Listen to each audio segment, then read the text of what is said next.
Hello, everyone. This is Eric from Eric from Etiquette, back for another Sunday night live stream. If you're new here, my name is Eric, and every Sunday at this time we have a live stream for teachers and English learners out there.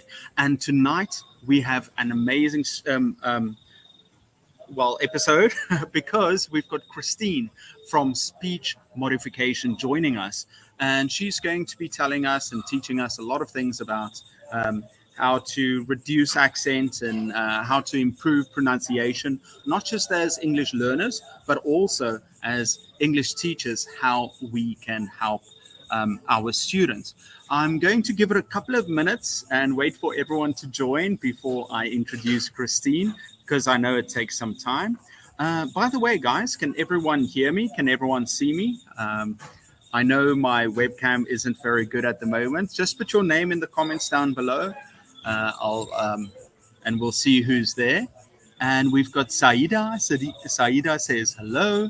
Zoaid, hi Prof. Hi guys. By the way, can everyone hear me well? I'm traveling at the moment. I'm not at home, so I'm using only my webcam. And I'm actually, if you're interested, I'm at a hostel in Bali. So lots of people in the background. If you want to view, there's a pool right next to me, and I hope the stream is good. Let's see who's here. I'll introduce Christine in a couple of minutes. Carlos on. Mary, thank you for your show. Thank you for joining. Zoaid, I hope I pronounced that right. Nermin, hi. Cambridge, good to see you. Dina, hi. Inkar, good to see you. Hello, Eric. How are you? I'm really well. Just eating too much and looking at a lot of sunsets, but also trying to get work done. Very excited for tonight's live stream. Kapta Di Salan, hello teacher. By the way, guys, if you've got any questions for Christine, please put it in the comments below. I'll select them and I'll ask it to Christine. Amina, hi. Elena from Russia. You know what? I'm here in Indonesia and Bali. It's so many Russians around. For me, it's so nice to see lots of different people because I live in Korea, so I mainly only see Koreans. Lovely people, but variety is the spice of life and all that. Nez, we can hear you. Great voice. Thank you so much. Lumberjack, hello. Where's Christine? Great, to the point. I'll bring her on in a minute or two. I just wanted to wait for everyone to join. Renata, hi. Algeria. Natalia, hi. Good to see you. Tilin from Somalia. Ali, which games can I use in high school? Anything that the students enjoy and that keeps them busy and occupied. I've made many videos of them on the channel.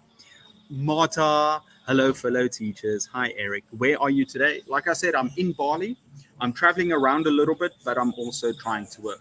Okay, everyone, I think without further ado, let's quickly introduce Christine. Christine, hi. Hi there. Nice to see you, Eric. Well, first off, I just want to say thank you so much for joining. I've seen your channel and you've got amazing videos. Now, for some of our viewers out there, can you please introduce yourself? Absolutely. I'm Christine Dunbar, and I'm an American accent coach and English pronunciation teacher. My YouTube channel is called Speech Modification, and I host a daily word of the day video, as well as I have my own weekly live question and answer class on Saturdays. And a lot of my channel is about improving communication. So we do look at pronunciation, at words, at accent, but my main focus and goal is being clearly understood, because there's no point in understanding grammar, having a big vocabulary, being really proficient in English if you can't communicate with other people. As a teacher, it's extremely important that you're well understood, but just in general, to be able to use your English, speaking, listening, and having good pronunciation are key. And by good pronunciation, I mean pronunciation that's understood. So my priority is always helping people with their goals for pronunciation. Sometimes people get really frustrated with certain words can be very challenging for them, or they just can't hear whether or not they're pronouncing things correctly. You may not, well, you probably do know, but our first language is a filter on how we hear all other languages. So I'll talk about that more when we talk about common errors and common pronunciation challenges. But I like to give people good, solid information that helps them not just with their particular question, but helps them learn more and understand more about English and its pronunciation. To me, the most satisfying thing is when people tell me, oh, I've been watching your videos or I've been doing your courses, and people don't ask me where I'm from anymore. Or, I can talk over the phone and people understand me the first time. To me, that's my point and my goal, really just to help people understand pronunciation and why it's important. I think sometimes it's challenging for teachers to teach. It's challenging for students to learn. And so I do my best to make it simple, easy to understand, and for people to be able to actually See, that's use it fantastic. appropriately. Yeah. I'm sorry to interrupt you. I could listen to you the whole day. You've got a beautiful pronunciation and accent. Yeah, I think that's one of the toughest things for students is that, they feel that they've got a heavy accent and people judge them where they're from. They judge perhaps their education. They judge so many things about them, and they really want to change that part. Perhaps neutralize their accent. But let's go back a step, because you brought up so many amazing points, and I want to go over all of them. I'm sure the audience must love it too. Where are you right now, and what is your accent? I'm in Seattle. My accent is, I like to call it just sort of neutral American. I'm originally from the Midwest in the US, and now I live on the West Coast. And those two accents are kind of a lot of what you hear in American television and movies. I know about a few small specific accent details that I have because of where I live. But I often try to tell people about just general international English as well. Because there is no one English. There's no one American accent or no one British accent. We just have kind of these global accents that we talk about. And yeah, so that's my background and where I'm from and where I am right now. And how did you get into what you're doing now? Because right now you said it's amazing. You're trying to help students improve their English pronunciation, their accents. How did you get into it?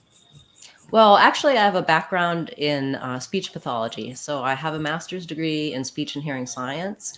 My interests when I was younger, I studied German.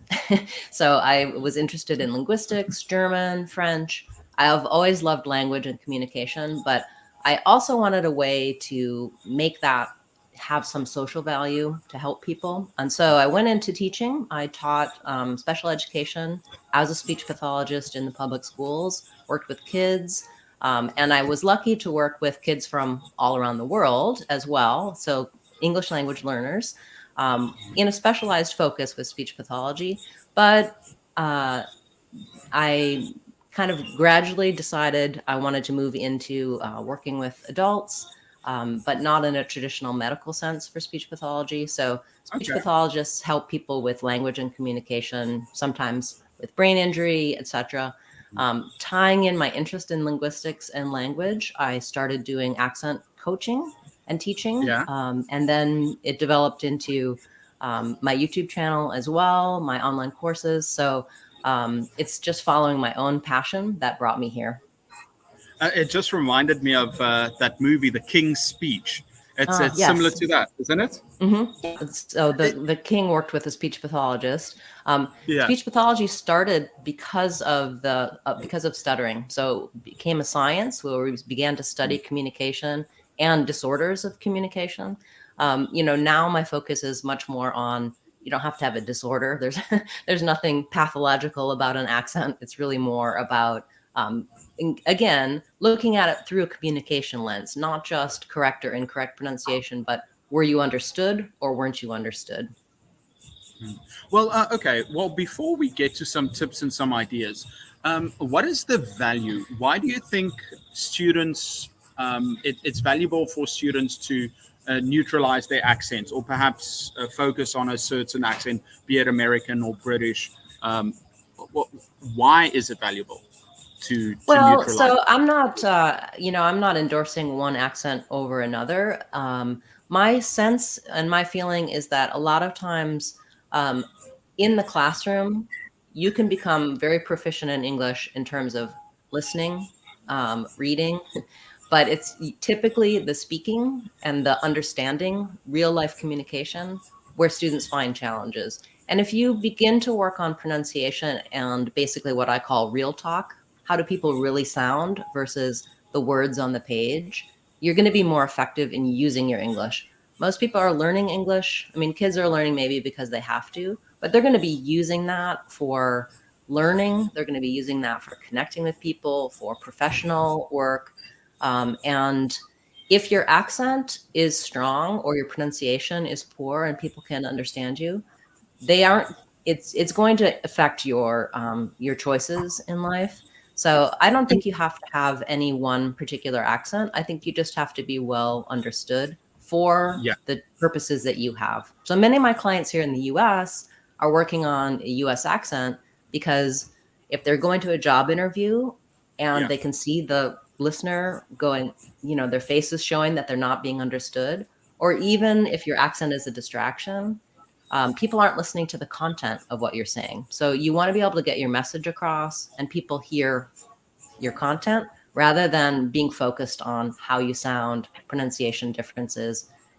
Honestly, Great as point. humans, we have a really strong brain for recognizing differences. Goes Yeah. all the way back to when we were different tribes.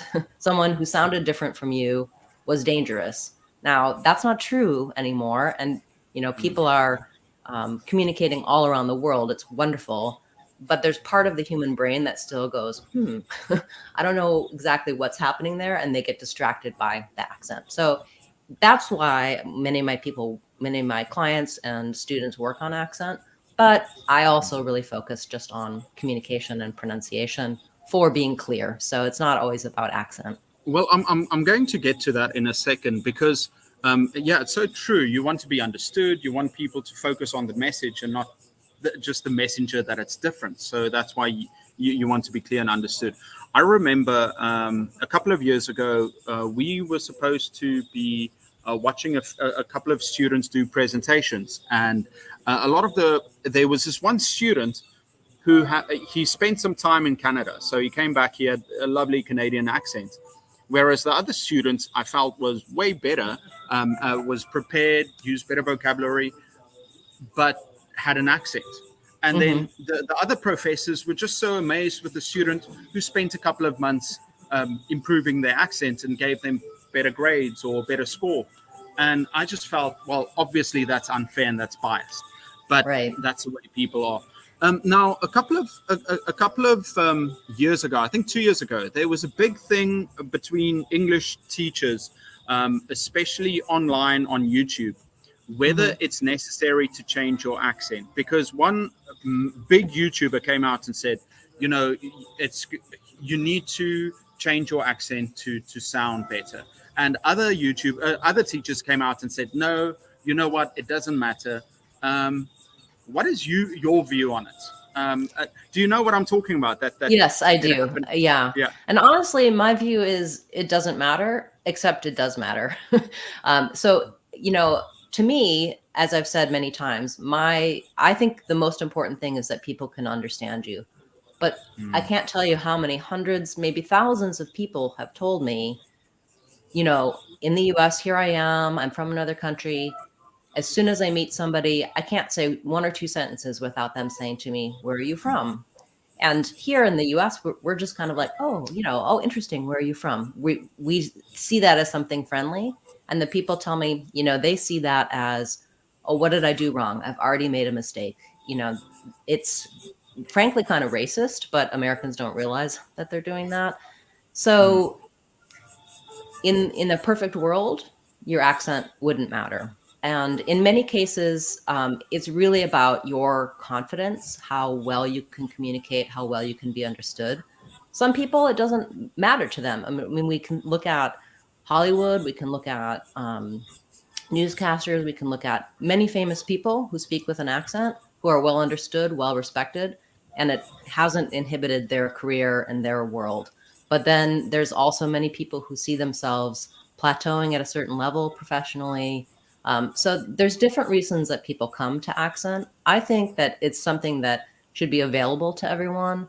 And I think as teachers, not necessarily focusing on accent, but focusing on the clear communication piece, helping people be confident in speaking English and understanding that accent may matter where you are in certain places, in certain contexts, so that you go into whatever you're using your English for with the attitude of, I can feel confident, I can make myself understood, and I can understand what those differences are. You might find, for me, if I'm listening to someone from Scotland, I have to work really hard. I'm Yeah. happy to do it, but there's different accents and different, I'm someone who works with people with accents all day long. And if I can't understand someone, I feel bad. I want my clients to be able to speak to me, to talk about what they need, and to be able to understand them. And if I struggle, it makes the communication more difficult, even for me, who's very experienced with listening to accent. Well, So well said. Well said. And I totally agree.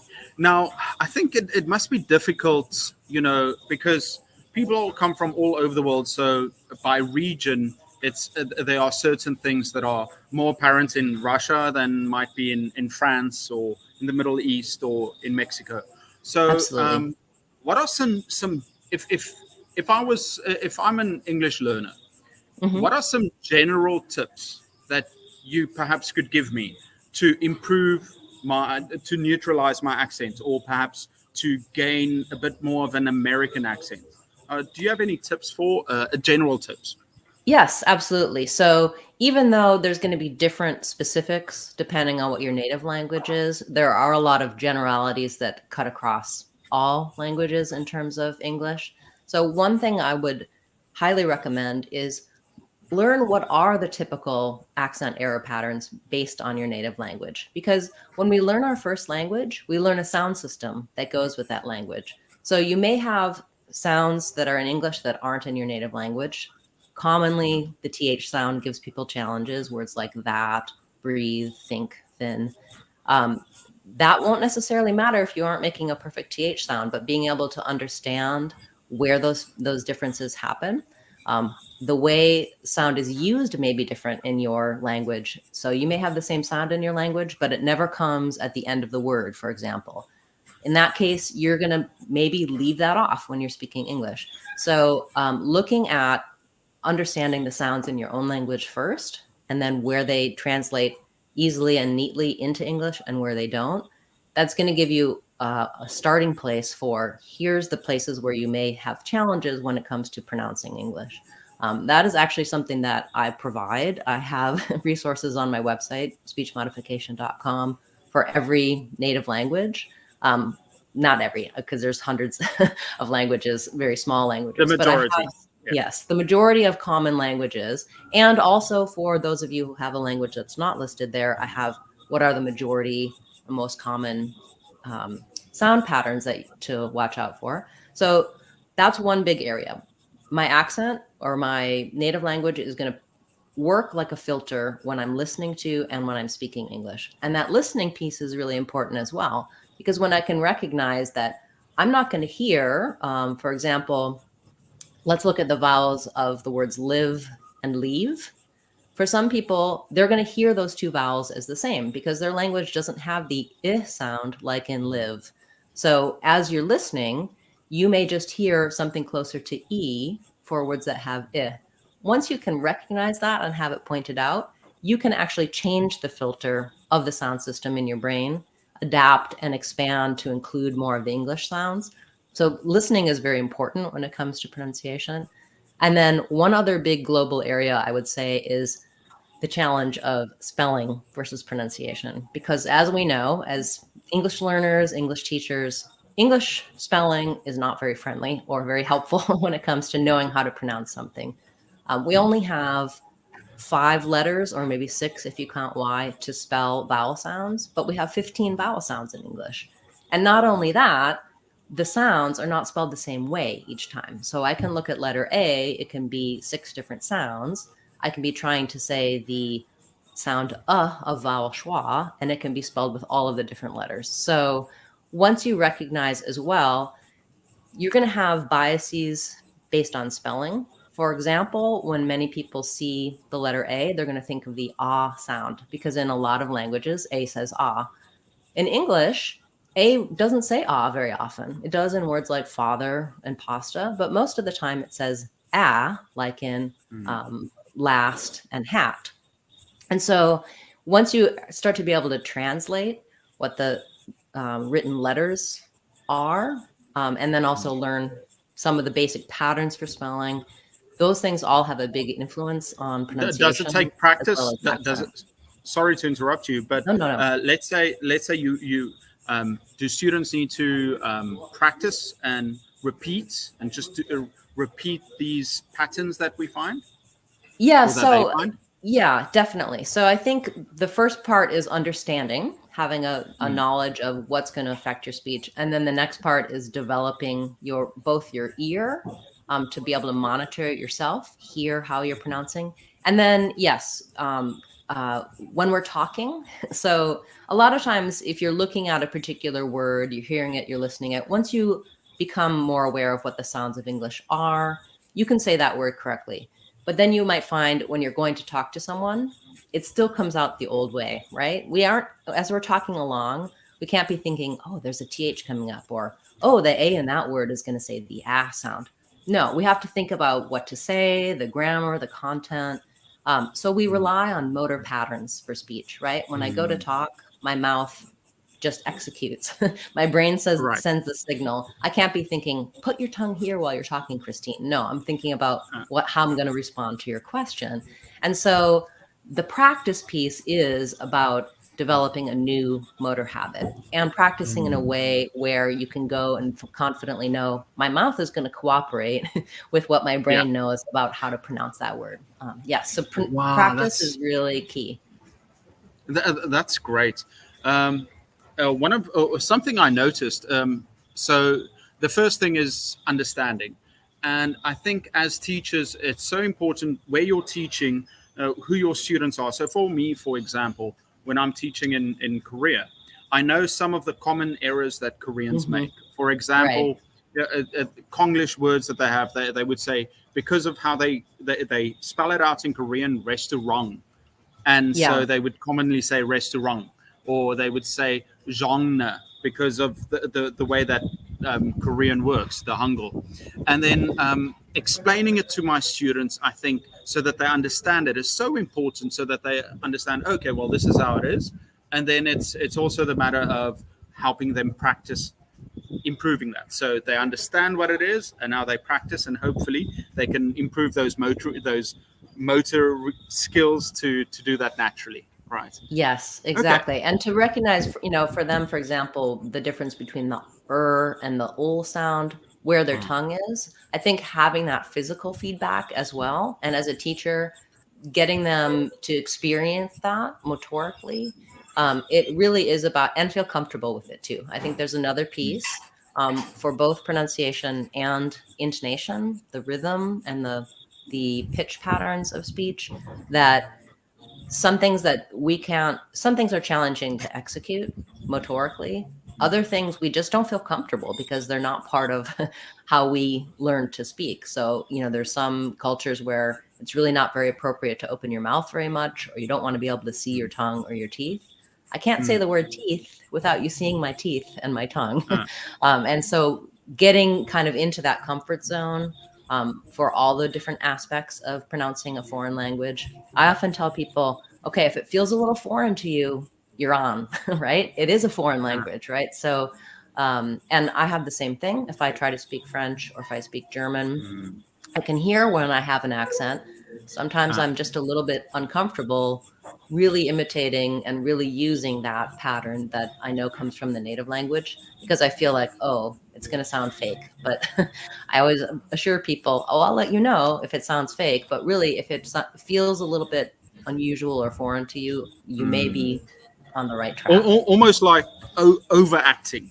where you feel Mhm. like, oh, is it too much? Am I faking an accent instead of just being natural? Well, that's great advice, because I feel like a lot of students, especially in Korea, well, that's my experience, they Mhm. get kind of shy to express themselves, as American as they possibly can. They feel like, oh, I'd rather be part of the group and just use it in a Korean English accent. But Yes. if we can encourage our students to fake that or exaggerated accent, it might actually help them a bit if it feels Yeah, fake. exactly. Yeah, and I think that, in the comfort of your own classroom or in your comfort of your own home, trying things out, testing it out, and actually even, if you're working with older students, having them record themselves and listen to how it sounds. We can hear something in a recording that we can't notice as we're talking. And, I sometimes counsel my clients to, okay, I want you to try saying this thing and use your fake accent and then listen to how you Yeah. sound, and you'll see if you sound fake or see if you sound more natural, more native, and more easily understood. I love that. There's something that I wanted to add. Oh yeah, by the way, guys, before I forget, this is what I wanted to say. In the description below is a link to Christine's website, speechmodification.com. I think it's .com, and That's also correct. Speech Modification, the YouTube channel. Please go and support Christine. She's here giving us fantastic information. I'm really enjoying this chat. Christine, so Absolutely.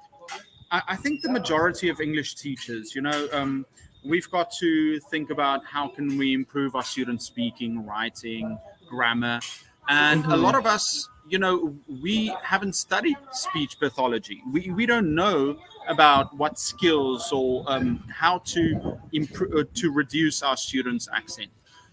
What are some tips that you can give to English teachers out there that might not really know a lot about how to reduce an accent or help their students?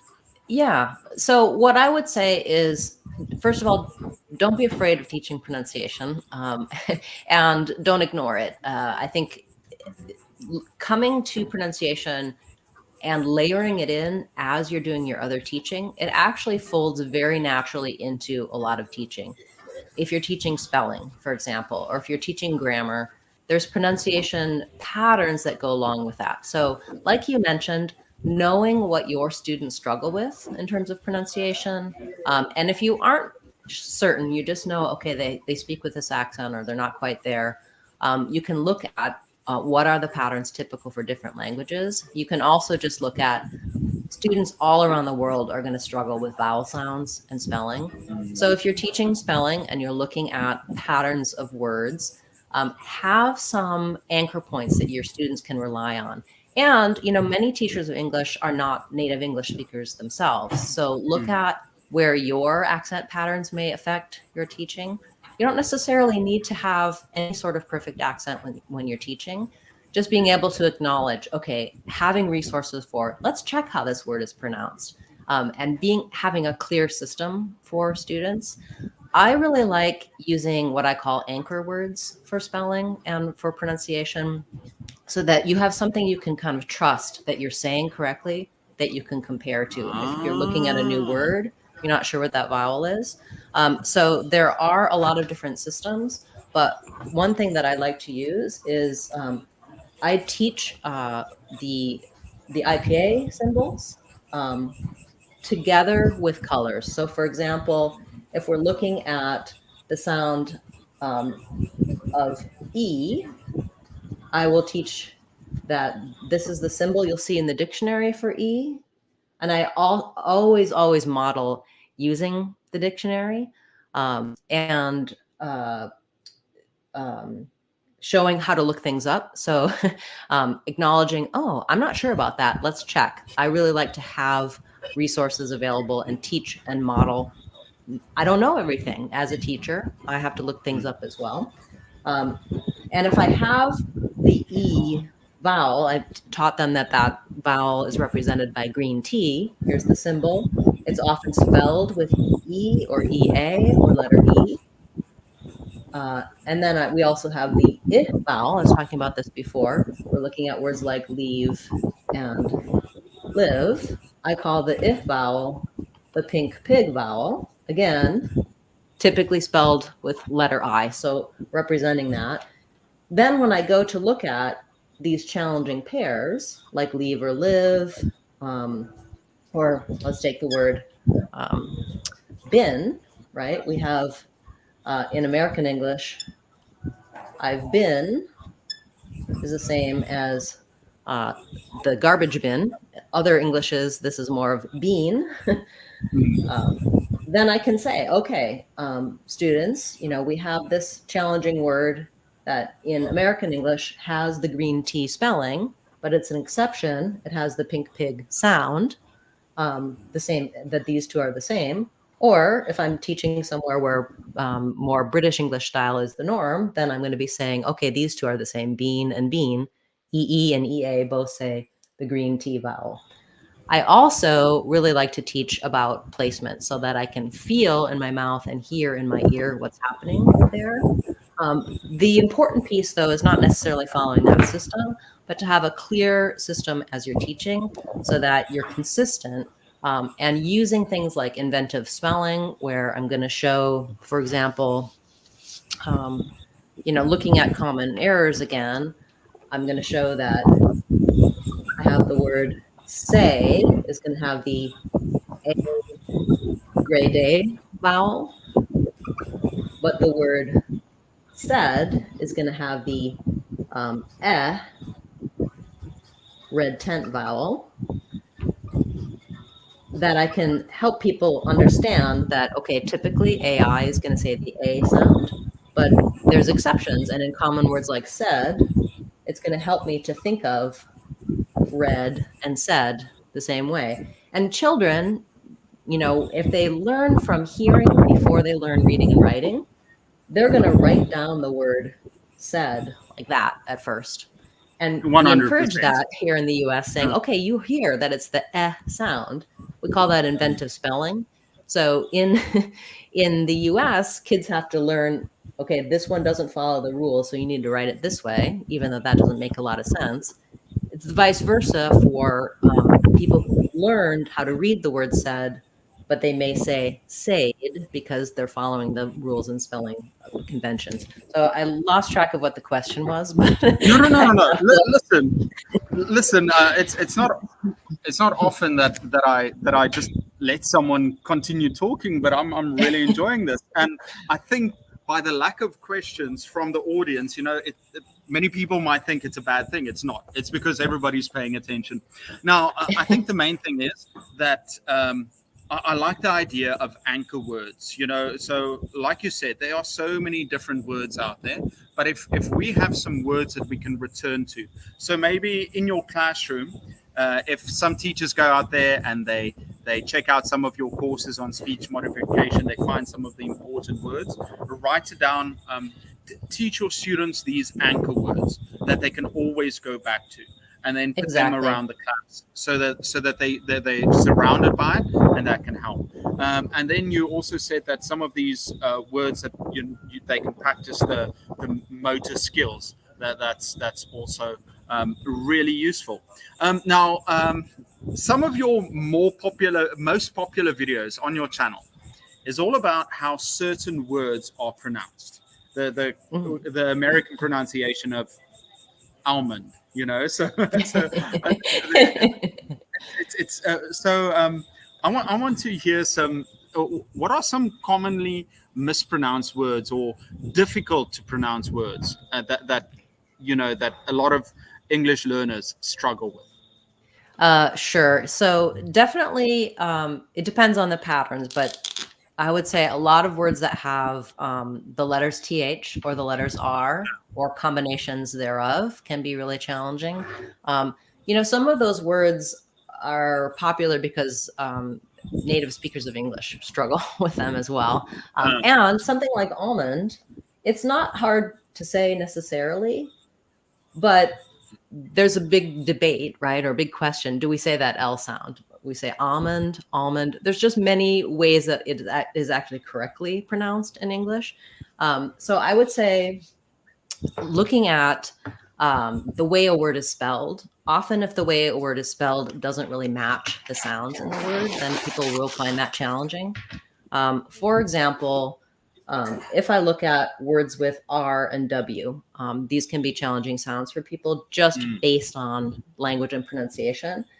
But let's look at a word like work. That's a very basic word, and people might actually be saying it correctly if they've just learned it from hearing it. But if they've learned it from the way it's spelled, they're thinking, okay, I need to do something different between the word were and the word work, because the spelling is different, right? But if you really listen, we were working, we should spell work like this because it has the same sound as were. And so people will actually mispronounce something like work because they're trying to make something different. They're trying to go work or something. They're trying to do something with this sound that they think is going to be an or sound. The letter W changes what follows it. So we have were, but otherwise, if I have the letters OR, there's like a filter. So OR plus W becomes ER, and W plus AR, for example, the word warm, if you listen to this, it's not an R sound. We aren't saying we are warm. We are saying we are warm. It's actually an or sound. So I'm warm is like I wore warm clothes. You just add an M. So the W changes what's following it. And then we have the word worm. Okay, that's not an or. I'm not saying I'm a worm is in the ground. It's actually, again, back to my sound plus an M. So things like this that look simple but aren't, when I have a way of understanding that has an or, and I have another word to compare to, again, going back to our anchor words, if I'm saying, for example, I have 4 warm clothes for you, I can kind of translate that AR into an OR sound, really keying into sounds versus how something is spelled. That's a critical skill that, when we're teaching, we're showing a lot of visuals, but we need to make sure that we're giving clear messages on confusing patterns for spelling in English. That's fantastic, because I feel like when we teach students how to pronounce things, they're going to take it as, well, that is the rule and that's how they're supposed to say work, or how they're supposed to pronounce it. But by showing them, well, actually, here are some comparisons and words that this is how you are actually saying it. And I think that can help a lot of students. So instead of having to travel to a country and learn, practice the accent and gain that accent, they actually understand how to pronounce these things, and it helps them with a new system. And I see that we've got a few questions here because I want to take some questions. I'm going to just focus on 2. I don't want to push you too hard, but I'm happy to take as many questions. I think that's another point I want to mention is that if you're thinking about pronunciation, especially with older children or with adults, don't assume what's challenging for them. Ask them what's tough for them. I think I've learned the most from my comments on YouTube, questions in my live classes. Things that I would think would be difficult are not necessarily a struggle, or things that I know are difficult are not people's concern. So if you ask people to tell you what they would like to learn about or what's challenging for them, you'll learn a lot as a teacher as well. Wise words. Yeah, you learn so much more from people than just assuming, So Salwa says, hello from Egypt. P and B is difficult for me and other Arab people. Any advice? Definitely. Yes, absolutely. So that's because in Arabic, there is a B sound and there isn't a P sound. So let's get some anchor words here. This is something where you can use minimal pairs. So I could look at, for example, the words bill versus pill. And Arabic speakers, what they will often do is they'll say their P sound without air coming out. So the main difference here between these two sounds is for one of them, my voice is on. So when I say the sound of letter B, b, b, if I put my hand on my throat, I'll feel vibration there, b, b. If I put my hand on my throat and I'm saying P, the correct P sound in English, p, p, p, there's the same exact mouth movement. My lips come together, pressure builds up, p, or b, it releases in a burst of air. These are called stop sounds, this air stops, or plosive sounds, the air explodes out. And for Arabic speakers, what's not in your native language and not comfortable for you is letting a little puff of air come out when you say the p sound. So if I'm trying to say pill, or for example, pay versus bay, if I say bay, I feel maybe a tiny bit of air come out. When I say pay, you can hear there's a burst of air that comes out. So trying to say words that have the p sound, this is true for Arabic speakers, some other languages as well. Indian English speakers, different dialects of English. A lot of Indian languages don't have aspirated stop consonants at the starts of words. Try just saying the p sound and see if you can feel some air come out. P. Then try putting it on a word. If I say this without the puff of air, bay, I wasn't saying a B, but you can hear it sounds a little bit more like bay than pay. So I need to be able to make a clear distinction between those two sounds and not changing anything in my mouth, but changing the air releasing and my voice releasing. Same thing is going to happen with the T and D sounds. If I'm talking about to versus do at the start of words in English, the T sound needs to have that burst of air coming out. So if the T sound is easier for you, you could try saying, for example, top and pop, and allow that burst of air to come out. Being able to listen and hear the differences between P and B is going to be helpful as well. But it primarily comes down to whether or not that burst of air comes out. So this is one of the error patterns that is actually a fairly scientific solution.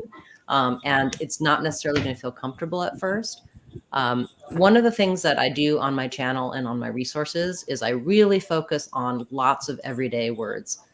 So of course, there's millions of words that start with the letter P, the P sound, but you're primarily going to be saying words like pick and pay and please. So if you practice on those words, you get that general skill for that sound. You'll be able to apply it on all words that start with the P sound, and your speaking system, your sound system for hearing it should change over to that new pattern. If you're spending time and focus on practicing on those common words, the words that you actually say the most that have the P sound. Okay, well, that's fantastic advice. I'm really enjoying this, and I can read that the audience is also learning a lot. We're all learning a lot. So I'm going to steal one of the questions for myself. Okay. Because I can. Absolutely. Okay, but so in Korea, a lot of students struggle between L and R. Mm-hmm. It's I think that's a problem with many Asian countries, but especially in Korea, they struggle with between Yes. pronouncing L and R. Do you have any tips for teachers helping their students with that? Yes. So first of all, I have a number of videos about it and free resources on my website. So my website has a free practice area where there's going to be some diagrams, some recordings, and some words that you can use to teach your students. Also, let me just talk you through it a little bit. So this is a place where taking something that they can do more easily and helping them to feel and apply what's happening in the mouth is going to be useful. So if we're looking at the mouth from the side, if these are your teeth and this is the roof of your mouth and this is your lower jaw, where your tongue goes makes a big difference in the L versus the R sounds. And so having your students feel, I'm going to show you, here's my tongue for the L sound. The tip of my tongue is up behind my teeth. So I would have my students say, okay, say the word toe, say the word no, say the word do. I would have them feel, where is your tongue going when you're saying t and d and n? Our tongue lifts behind It's on the alveolar ridge. That's the bumpy ridge behind your teeth. Have them really explore and feel. Can they feel the places that their tongue goes for those sounds? Then you can tell them, okay, now we're going to say toe, no, low. And you want them to feel when they say low that their tongue is going behind their teeth. Even looking in a mirror and seeing, can you see your tongue? Oh, is it lifting up in the front of your mouth? Giving them a visual and giving them a lot of tactile opportunities to feel where that L goes. They'll likely be able to say low rather than row, or kind of what happens sometimes is that students will get something in between, right? When I'm saying the row sound, I teach them, okay, let's say the word, how about key, key. Can you feel the difference between T and key? When I say the k sound, my tongue is lifting and touching in the back. That one's a little harder to feel. But what you can do is kind of get them to have that general feeling of t and k, that the tongue is touching the roof of the mouth to make the sound. Or you can also use like toe and go, because the K and G sounds, they're like our P and B, same exact mouth movement, just that the k has no voice and the g has voice. So teaching some of these basic principles of placement for sounds and voicing for sounds is really helpful. Then helping them build their R sound from a K or a G sound. You know, if they're young students, have them say grr, can you feel where your tongue is touching and how it's tight and pulled back? If I'm saying the g and the sound together, the placement of the sound is very similar to the placement of the g sound. So having those contrasts of feeling globally that where my tongue goes in the front or in the back. Also, you'll find sometimes they can do it in certain contexts and they can't do it in other contexts. They I may see. generally be kind of lifting here in the middle and doing a sort of distorted for both L and R. They're not doing either an L or an R sound. They're just kind of generally unsure of what to do with their tongue for those sounds. So feeling, kind of giving them something to compare to that they can do successfully, and then to build the sound that's more challenging for them can be really helpful. Also a lot of listening, right? So if they can't really hear the difference between light and right, I'm going to really just exaggerate and show them light, right, and have them try to feel that, imitate that. And then again, younger students have an anchor word, right? Like maybe this is my lion sound and this is my rain sound. It doesn't matter what words you choose, but something that has a contrast, a nice visual. For students, something that's like a noun, like a lion. You can have that L letter and the picture of the lion. You want something that they can anchor to, so that later, if you're saying, okay, I want you to write down the word right, they can think about right, rain. They can listen for and match that comparison. Excellent. And then they can know that when we're writing the right words, it's typically spelled with an R, but there's these differences as well. So Excellent. for that one, it's really a lot about mouth placement and playing around with how does that feel. Excellent. And for teachers who don't have who have a challenge with that themselves, using models, like if you're not confident that your L or your R is perfect, there's plenty of resources out there. There's nothing wrong with showing someone who has a good L and R as a teacher as the model, and showing your students, I'm working on this too, and walking through what you found as a challenge as an English learner yourself, if that's your situation. That's a major problem a lot of non-native teachers feel, is like, well, I'm making this mistake, my students are going to judge me. No, they will only judge you if you're not trying to improve yourself somehow. By the way, I just quickly want to say here, Lumberjack, thank you for all your questions. You've been asking a lot of questions, but I've only got Christine for 10 more minutes, so that's why I'm trying to get everything out of her. And you have important questions, but I think the topic is a little bit different.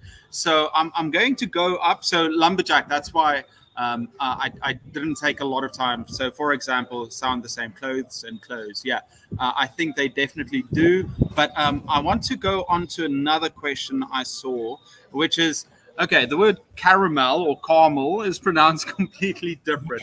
Now, there are some some words that are pronounced differently. One of the biggest ones a lot of us take issue with is something like niche and niche that a lot of Mm-hmm. Americans use now. How do you feel about these words that are pronounced differently? What is? How do you see that? Well, I see them as, things that bring traffic to my my channel and my website. And I don't have strong opinions. I think that people get really Work on. uptight about Mhm. pronunciation and what's right and what's wrong. And listen, language is changing and evolving. So a lot of why we speak the way we do today is because of incorrect pronunciation or mistakes made in the past. Um, English and all other languages develop over time linguistically. If we spoke the original English, Old English, we wouldn't understand it at all. So that's part of why Mm. we have such terrible spelling in English, is that where our words came from, how they were spelled over time. The spelling might have stayed the same and the pronunciation changed, or the pronunciation stayed the same and the spelling changed. When it comes to something like niche or niche, I Mm. have an opinion. I think niche is right. But when something is used a certain way for a certain amount of time, it becomes correct in a lot of cases. And so the important thing, I think, is to be able to recognize um, which, to be able to recognize both pronunciations of something. Mm. And you can look things up in the dictionary and they might not be there yet, in which case, maybe go with what you find in the dictionary. But just go with what's going to be understood. If I'm in France and I say something like niche, people are not going to know what I'm saying. So it's important for me to know to be able to say niche. Um, Mm. those kinds of things, I think it's generally, people can get really bent out of shape over pronunciation, and you would think I would, because it's my career, but I don't. I'd like to present, here's different options. Sometimes something is just entirely wrong, Wrong. Yeah. and may never change. For example, we had a US president in the past who said this word as nuclear. It is nuclear. And there's a lot of US citizens, or people around the world, who may say it incorrectly. In that case, it's helpful to get a correction, if it's going to give people the wrong impression that you're less educated or you don't know how to say it. But even something like that, if people understood you and knew what you meant, maybe it doesn't matter as much as sometimes people get a little bit crazy about Well, pronunciation and you, what's you, right and you've what's wrong. shared you've shared so many amazing techniques and ideas about pronunciation and accents. I'm truly grateful, and many of our viewers too. I know a lot of them are going to see it in the future. So, guys, please and go check out Christine's channel, Speech Modification.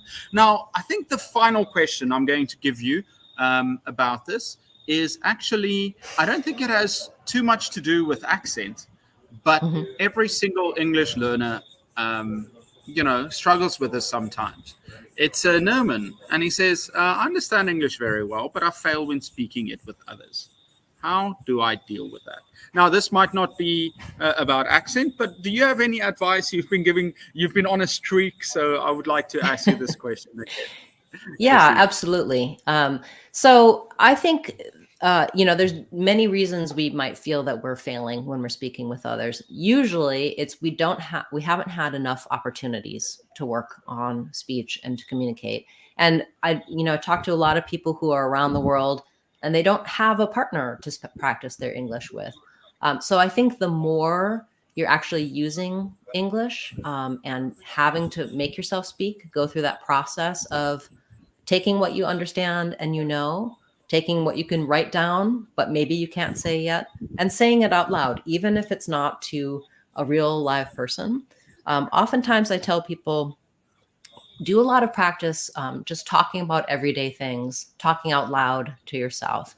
The more I've spoken words, the more opportunities I have to notice pronunciation, to notice where does it break down. I have my idea in my head and I want it to come out in a full English sentence. It may be because I haven't gone through that process of converting the idea. Maybe it started off in my native language and I had to translate it into English. Then I had to do the grammar piece. By the time I get to the speaking, it's not there. Or it may be that you're speaking English, but you haven't had enough opportunities to get the pronunciation to the level that you want. So take as many different ways as you can to be speaking and practicing speaking aloud. Even if you're just narrating what you're doing, even if you're trying to verbalize your thoughts in English, the more you experience that process, the more confident you'll be when it comes to speaking. Also, record yourself, listen to how you sound, compare it to a model, use American TV and movies, imitate what you hear, do a lot of things to put yourself in the situation that you find yourself failing in real life and practice it. It's like any other skill. If we don't do it and fail and do it and fail and do it and fail, we won't ever get to the point where we do it and succeed. So I'm not sure exactly what's holding that particular viewer back, but I do have a lot of advice on really trying to utilize your English, put yourself in the situation where you have to speak it.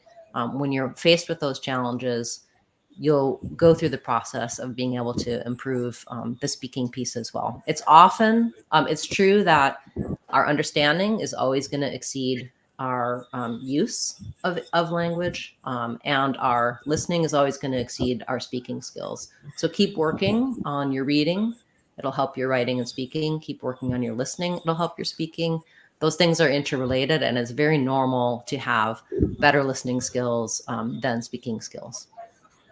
Well, Christine, I could listen to you for hours because it's not just motivational. It's great ideas on teaching, especially pronunciation, but just fantastic advice. So I really want to say thank you. And then, final question: where can we find you? What are you working on for the future? Just promote yourself because I think Okay. you've got so many great things to share. Yes, well, definitely hop over to my YouTube channel, and you can see there on my channel page, some of my popular videos, but you might look for some of my playlists. So I have playlists for the sounds of English that are going to walk you through the different consonant and vowel sounds, a lot of the different specifics for teaching and understanding pronunciation. Also, my website, speechmodification.com. There's free practice materials there that you can use with your students, lessons, etc. And I have some really inexpensive online courses. So I keep all my online courses, about $2 US. Some of them are a little bit more, but the idea there is that I know many people are teachers. We don't make a lot of money, right? So that's something that you can use or encourage your students to use, and it's not going to cost. It's not going to be crazy out of your budget. It's really, and if you have no budget at all, every day I'm on YouTube with a word of the day video. It might seem like looking at individual words isn't going to teach you a lot about pronunciation, but in those videos, I'm always explaining the why behind the sounds and teaching about patterns. If you watch even just a few of those word of the day videos, you'll get a sense of how I teach pronunciation and also those anchor words, those pieces of patterning you'll see from those questions. Also on Saturdays, I have a live question and answer class where I take people's pronunciation and accent related questions. I would love to see teachers there. And I know I have some teachers in my audience as well now. If you had a question today in this broadcast and you put it in the chat, if Eric has that available later, I can go back through and give you some resources and answer some of those questions offline as well. That's one of the things that I really like to do is I get a lot of comments on my channel. I read all of them. I give answers. I point you to resources because your questions help me learn, as well as many people have the same questions. And so I often will have a video explaining the answer to your question. So do check out my channel. I hope that you'll respond here later. If you're watching this not as a live broadcast, you can leave a comment here as well. I can go back through and check those, or just tag me at Speech Modification in any question here on Eric's channel, and it'll go to me. I'll let you know and give you some resources and some help from my channel as well. Well, Christine, thank you so much. It was amazing. I'm definitely going to send some more teachers over to your channel for that live stream, because you're doing a great job. And thank you for to the audience for joining and asking questions. I really enjoyed it. Christine, audience, everyone, have a fantastic week. Thank you so much for being here. Thanks so much, Bye. Eric. It was wonderful. Bye-bye.